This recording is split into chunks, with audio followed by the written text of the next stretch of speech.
Maybe acknowledge the presence of Governor Davide. Ay, Good afternoon, sir. sir.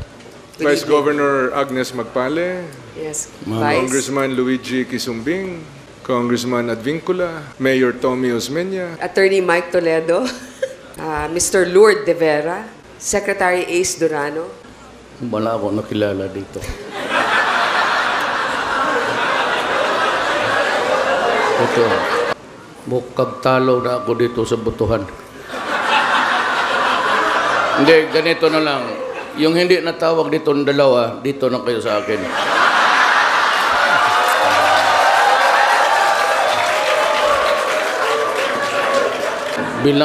Bilangan ng mga fans, patay ako.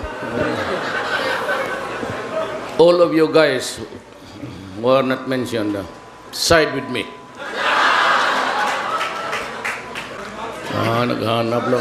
Naghanap lang ako ng maganda. Okay na sa akin. Dilima maganda Mr. Duterte. Yes, ma'am.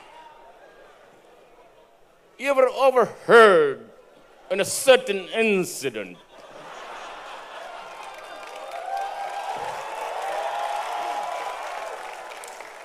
that you threatened a certain Alfredo Mendoza? Kala mo na sa simbahan ka, nag-i-echo eh. Alfredo Mendoza. And what is really reprehensible is that 2 days after you threatened Mendoza, he was found dead with a gunshot wound in the head. What the hell is happening to your city? Ambot.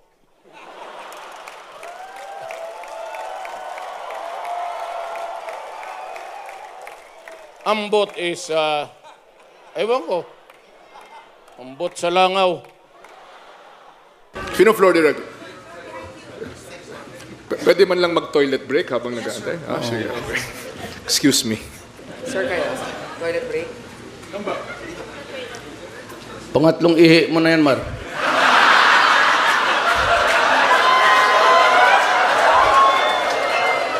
Pagka gano'n, na-nervyos ba niyan?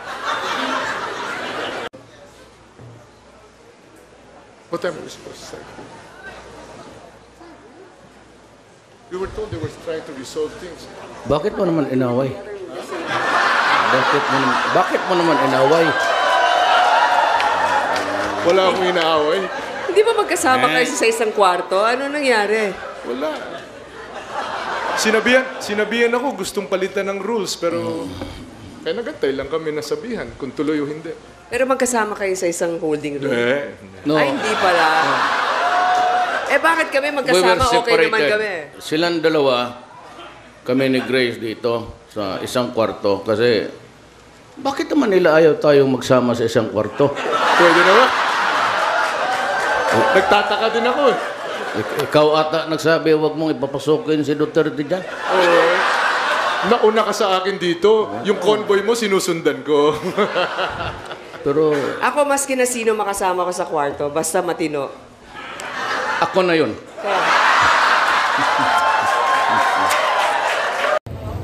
Baka biglang asabugin ng China yung mga, tapos gisingin siya, sir. Sir. Oh, bakit? Sir. Oh, bakit? Sir, yung Coast Guard cutter ng pinaputok ng China. Anong gawin niya? Sana. Sige, sir. Puri na. Ano ang dapat gawin ko?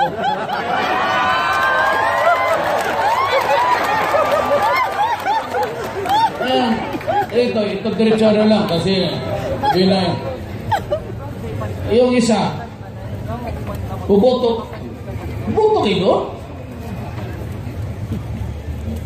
Nakadroga kayo.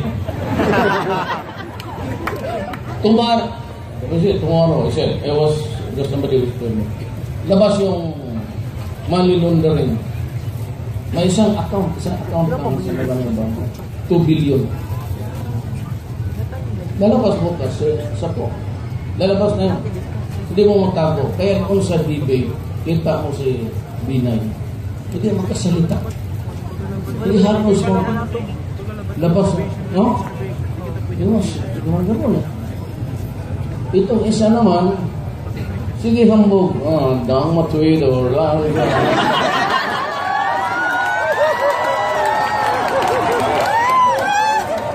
kung maintindihan ko anong gusto saan.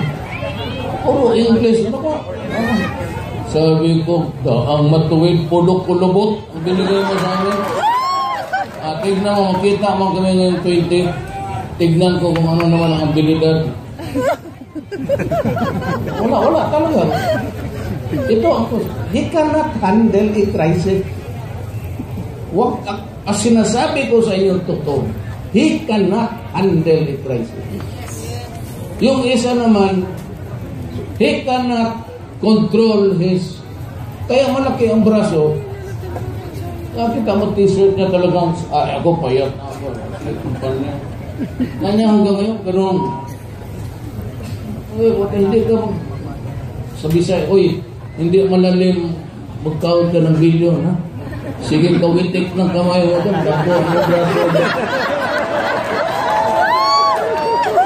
Ang akin, daw, pagay sa akin, extrajudicial killing. O, sige. Para wala na isa mo. Totoo. Sino pinatay ko? Kriminal? Ano mo makuha kung patayin ko? Anong nakuha ko kung pinatay ko yung mga putang ina nyo? Anong nakuha ko? Ako ang sarili. Nakapera ako doon. May nanakaw ako sa ninakaw ng mga kriminal. Kung yung mga dologista sinabi ko, umalis kayo. Ayaw umalis. Putang ina mo, di patayin kita. Yung hindi naniwala, sabi ko, alis kayo. Hindi yung hindi umalis, di patay. Simple mo lang yan. Okay, mamili kayo. Doon sa kawatan, itong walang bayag o itong pumatay ng kriminal. Pili kayo.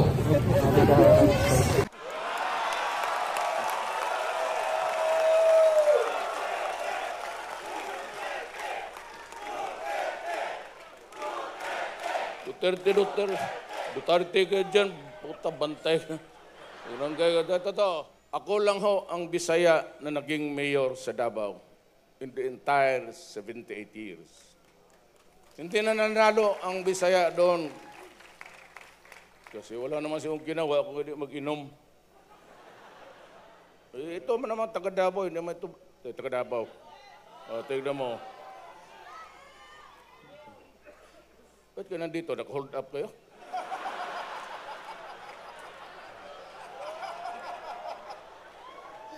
Bagay, medyo bumagsak ako. 2 beses ako kumuha ng economics. Ordinaryo lang ako eh. Hindi naman ako valedictorian. Ako totoo, 7 years ako sa high school. Kayo dito, hindi pa kayo nakatapos, no? Wala kayong ginawa ko na mag-inom, pati putang.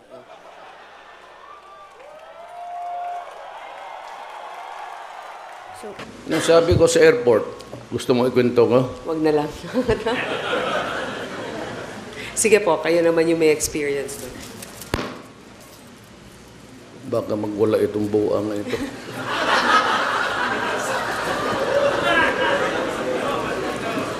Ikaw, Mar, I suggest, punta tayong tatlo doon. Ano? Doon, puntahan natin. Tapos? Galing ka man doon. Tanungin natin. Kausapin natin. Ay, totoo. Ano ba? Isi or isi natin? Wala, hindi ko alam. Sinabihan lang ako na mag-antay, natatawagin ako. We'll tell you the truth. Pero nung nadinig ko nandito na kayo, naunahan ako ng 2. Lumabas na rin ako. Baka mahuli ka, ha? Sabihin na natin, Mayor, bakit? Ano yun? Gusto mo bubugin natin? Ha? Ikaw, tara. Tara. Baka may ano? Ano bang materials gusto niya dalhin? Mayor, sabihin mo yung prepared kang dalhin, ano nga? Sabi sa, the rules of the game is that you cannot. Ngayon, if you allow this guy to have his dossiers, I will order for the dictionary to come here. are we still going to do the 2 full hours? I think it's confusing. 3 hours. Masama pa naman ang tiyan ko. 3 beses na ako bumalik doon. So if I feel like doing it again, you have to wait also. You waited for these guys. Can't you not wait for us? I think that's acceptable and reasonable, Mayor.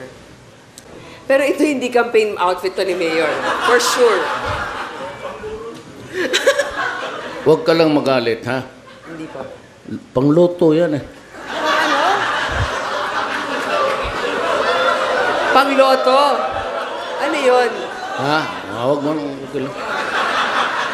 Mabuti na lang kung hindi ko alam kung ano yun.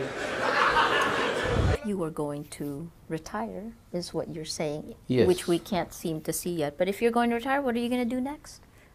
Well, magtrabaho para makabili ako ng medyas. Yan, una na.